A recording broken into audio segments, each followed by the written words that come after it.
I am live. Today is the 31st of August 2025 and I am reading The Comedians. It's a book by a novel by Greene. It was published in 1966 and I am now in the second part.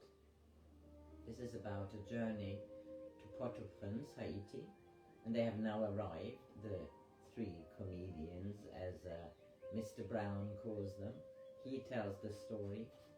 We also have Mr. Smith, who is a presidential candidate, and we have Mr. Jones, who calls himself Major Jones. They have arrived, and he has met up with Martha. We drew up in the darkness, and I kissed Martha again. It was still an interrogation. I could not believe in a fidelity that lasted for 3 months of solitude. Perhaps it was a less disagreeable speculation than another. She had turned to her husband again. I held her against me and said, "How is Louis?" "The same," she said, "always the same." And yet I thought she must have loved him once. This is one of the pains of illicit love. Even when your mistress's most extreme embrace is a proof, the more that love doesn't last. I had met Louise for the second time when I was among the 30 guests at an embassy cocktail party. It seemed to me impossible that the ambassador, that stout man in the late 40s, whose hair gleamed like a polished shoe, did not remark how often our eyes met across the crowded room. The surreptitious touch she gave me with her hand as we passed, but Louis kept his appearance of established superiority. This was his embassy, this was his wife, they were his guests. The books of matches were stamped with his initials, even the bands round his cigars. I remember him raising a cocktail glass to the light and showing me the delicate engraving of a bull's mask. He said, "I had them specially designed for me in Paris." He had a great sense of possession, but perhaps he didn't mind lending what he possessed. "Has Louis comforted you while I was away?" "No," she said, and I cursed myself for my cowardice in so phrasing the question that her answer remained ambiguous. She added, "No one has comforted me." And at once he began to think of all the meanings of comfort, from which she might choose one to satisfy her sense of truth. For she had a sense of truth. "You've got a different scent. Louis gave me this for my birthday. I'd finished yours." "Your birthday, I forgot." "It doesn't matter. Joseph, it's a long time," I said. "He must have heard the car. Joseph is a long time," I said. "He must have heard the car." She said, "Louis is kind to me. You are the only one who kicks me around like the Tom-Tom Macoute with Joseph." "What do you mean?" "Everything was just as before. After 10 minutes we had made love, and after half an hour we had begun to quarrel. I left the car and walked up the steps in the dark. At the top I nearly stumbled on my suitcases, which the driver must have deposited there, and I called, 'Joseph, Joseph,' and no one replied. The veranda stretched on either side of me, but no table was laid for dinner. Through the open door of the hotel I could see the bar by the light of a tiny oil lamp, like the ones you place beside a child's bed, or the bed of someone sick. This was my luxury hotel, a circle of light which barely touched a half-empty bottle of rum, 2 stools, a siphon of soda crouched in the shadow like a bird with a long neck. I called again, 'Joseph, Joseph,' and again nobody answered. I went back down the steps to the car and said to Martha, 'Stay a moment. Is something wrong? I can't find Joseph. I ought to be getting back. You can't go alone. Don't be in such a hurry. Louis can wait a moment.' I mounted the steps again to the Hotel Trianon, a centre of Haitian intellectual life, a luxury hotel which caters equally for the connoisseur of good food and the lover of local customs. Try the special drinks made from the finest Haitian rum. Bathe in the luxurious swimming pool. Listen to the music of the Haitian drum and watch the Haitian dancers. Mingle with the elite of Haitian intellectual life, the musicians, the poets, the painters, who find at the Hotel Trianon a social center. The tourist brochure had been nearly true once. I felt under the bar and found an electric torch. I went through the lounge to my office, the desk covered with old bills and receipts. I had not expected a client, but even Joseph was not there. What a homecoming, I thought. What a homecoming. Below the office was the bathing pool. About this hour the cocktail guests should have been arriving from other hotels in the town. Few in the good days drank anywhere else but the Trianon, except for those who were booked on round tours and chalked everything up. The Americans always drank dry martinis. By midnight some of them would be swimming in the pool naked. Once I had looked out of my window at 2 a.m. There was a great yellow moon and a girl was making love in the pool. She had her breast pressed against the side and I couldn't see the man behind her. She didn't notice me watching her. She didn't notice anything. That night I thought before I slept, I have arrived. I heard steps in the garden coming up from the direction of the swimming pool. The broken steps of a man limping.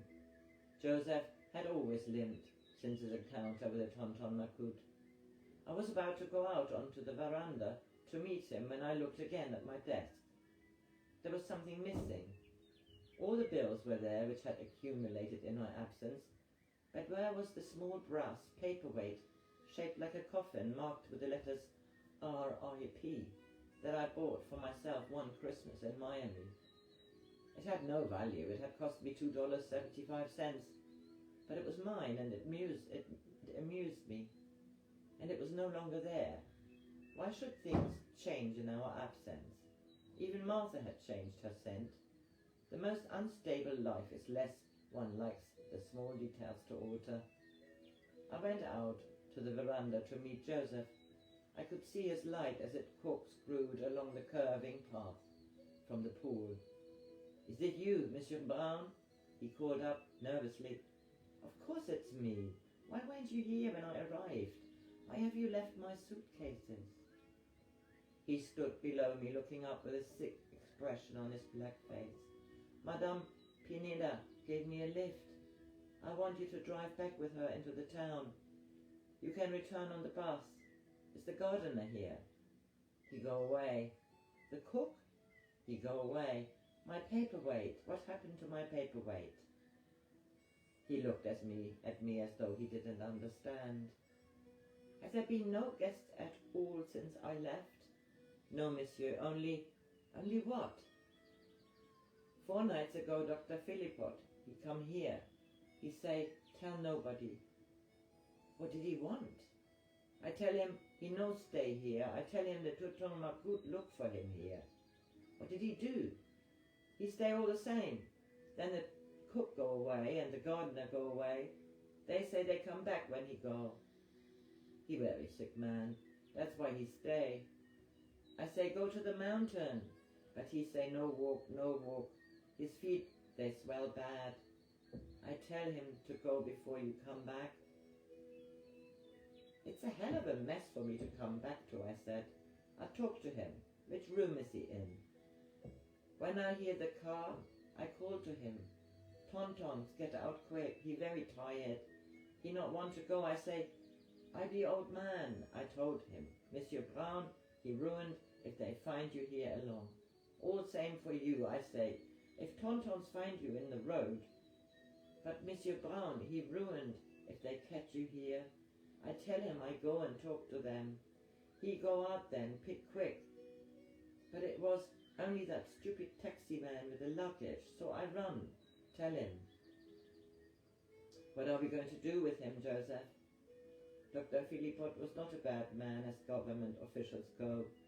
He had even, during his first year of office, made some attempt to improve the conditions of the shanty town along the waterfront. They had built a water pump with his name on a stamped cast iron label at the bottom of the Rue Désert, but the pipes had never been connected because the contractors had not received a proper rake-off. When I go in his room, he's not there anymore. Do you think he's made for the mountain? No, Monsieur Brown, not the mountain, Joseph said. He stood below me with his head bowed. I think he's gone done a very wicked thing. He added in a low voice the inscription on my paperweight, Repressive in peace. En passe. For Joseph was a good Catholic as well as a good voodooist. Please, Monsieur Brown, come with me. I followed him down the path to the bathing pool in which I'd seen the pretty girl making love once, in another epoch, in the Golden Age. It was empty of water now. My torch lit the shallows and a litter of leaves. Other end, Joseph told me, standing quite still, not going any nearer. Dr. Philippot must have walked up to the narrow cave of shadow made by the diving plank, and now he lay in a crouched position below it, with his knees drawn towards his chin, a middle-aged foetus, ready dressed for burial in his neat grey suit. He had cut his wrists first and then his throat to make sure. Above the head was the dark circle of the pipe. We had only to turn on the water to wash the blood away. He had been as considerate as possible. He could not have been dead for more than a few minutes. My first thoughts were selfish ones. You cannot be blamed if a man kills himself in your swimming pool. There was easy access to it, direct from the road without passing the house. Beggars used to come here to try to sell trumpery wooden carvings to the guests swimming in the pool. I asked Joseph, is Dr. Maggio still in town? He nodded. Go to Madame Pineda in the car outside and ask her to drive you to his house on the way to the embassy. Don't tell her the reason. Bring him back if he'll come. He was the only doctor in town, I thought, with the courage to attend even a stone-dead enemy of the Baron. But before Joseph could start up the path, there was a clatter of footsteps, and I heard the unmistakable voice of Mrs. Smith. The New York customs could learn a thing or two from the men here. They were very polite to us both. You never find such courtesy among white people as you do with colored. Look out, my dear, there's a hole in the path. I can see well enough. There's nothing like raw carrots for this sight. Mrs. Pineda. Martha brought up the rear, carrying an electric torch. Mr. Smith said, we found this good lady in the car outside. There seemed no one around. I'm sorry, I'd quite forgotten you were going to stay here. I thought Mr. Johns was coming here too, but we left him with a police officer. I hope he's not in trouble. Joseph, get the John Barrymore suit ready. See that there are plenty of lamps for Mr. and Mrs. Smith. I must apologize for the lights. They will come on any moment now. We like it, Mr. Smith said. It feels like an adventure.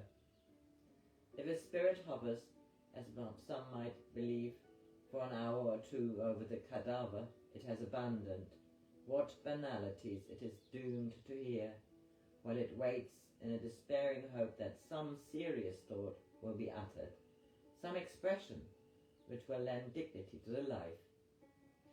It has left. I said to Mrs. Smith, tonight would you mind having only eggs?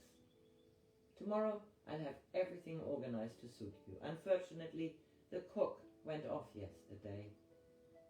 Don't bother about the eggs, Mr. Smith said. To tell you the truth, we are a little dogmatic about eggs, but we've got our own yestrel. And I have my barmine, Mrs. Smith said.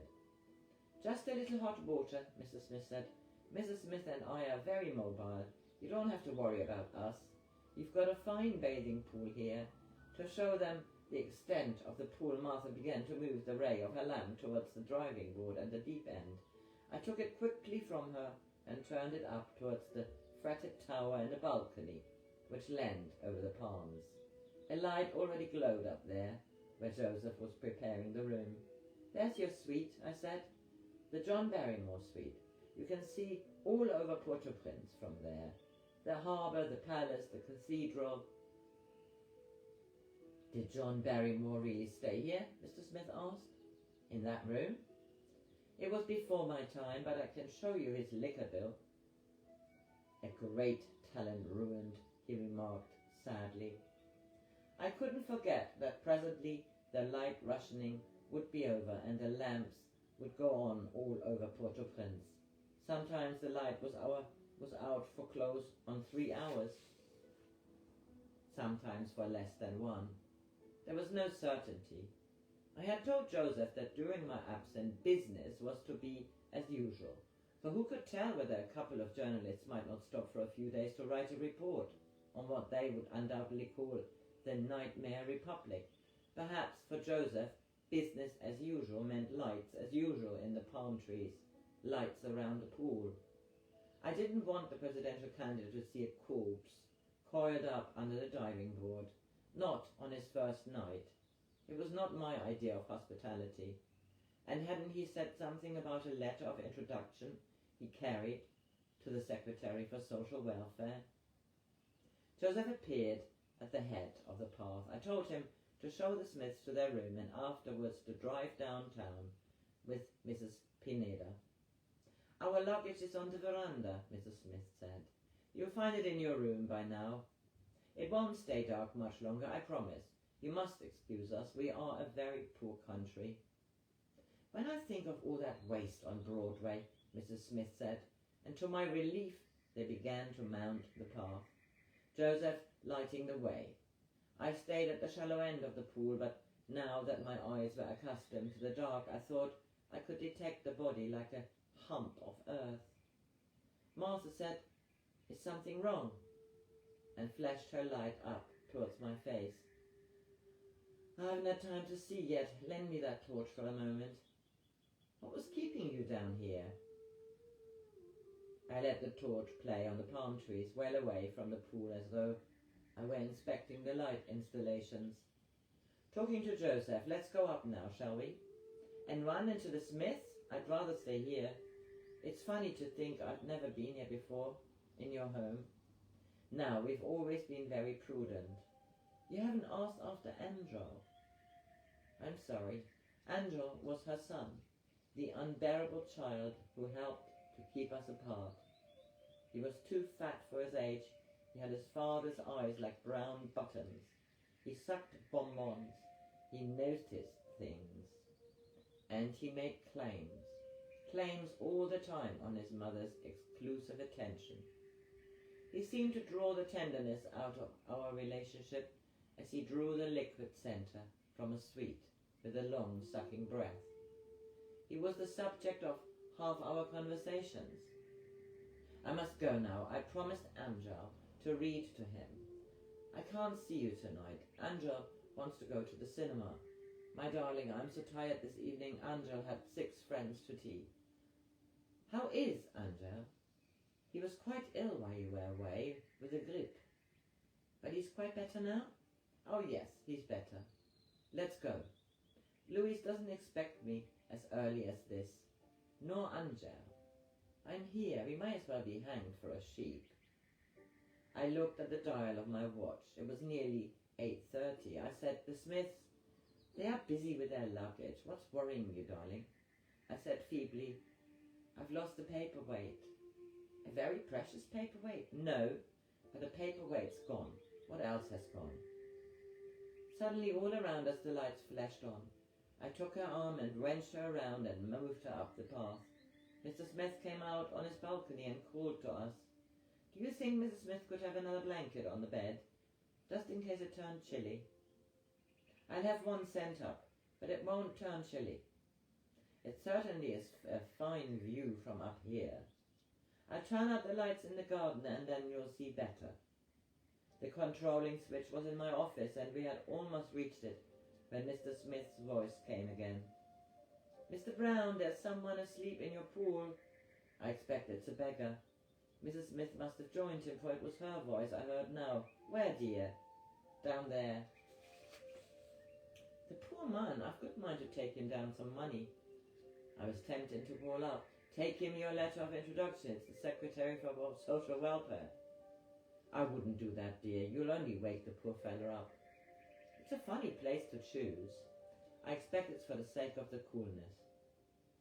I reached the office door and turned out the lights in the garden. I heard Mr. Smith say, look there, dear, that white house with the dome. That must be the palace. Martha said, a beggar asleep in the pool? It does happen.